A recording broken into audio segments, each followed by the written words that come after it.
कोलकातार बहुबजार ठारे वज्रेश्वर महादेव मंदिर परिसर में श्रावणी मेला अनुष्ठित हो जाइछि। ओडिया भाषा भाषी उद्यम रे यह उत्सव प्रतिवर्ष आयोजित होता है।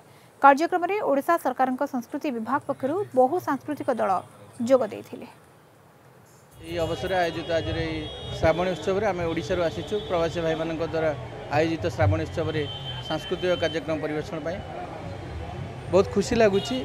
ओडिशा और पश्चिमबंग भितर जो सांस्कृतिक भाईचारा सृष्टि होती से आम ओडिया भाई मानकर अवदान अतुलनीय। धन्यवाद देवी आमर प्रवासी ओडिया भाई मानक जो माने सुदूर कलिकता रही एत बड़ कार्यक्रम कर सुंदर मंदिर कर प्रत्येक वर्ष ओडिशा विभिन्न भजन संध्या ग्रुप मानक डाकी ये मंच में सुजोग दौरान एवं समग्र अंचल समस्त जनसाधारण मानक भगवान नाम प्रेम समस्त को मुग्ध कराउछंती।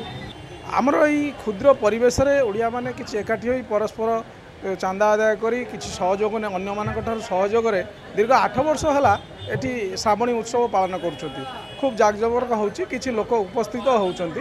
एठी पाखापाखि हजार लोकंकर आमे आयोजन करू प्रसाद सेवन जाऊ सब लेकिरी सब भाईचारा गोटे जाको प्रवासी ओडिया मान भर गोटे भाईचारार सृष्टि कर गोटे जिनस या माध्यम किसी सोशल कम भी कौन संस्था मान सागर आम युक्त होकर कम करुचु जमी आम प्रवासी भाई मानकर गोटे उत्साह उद्दीपना को बढ़ावा ये जिनिस।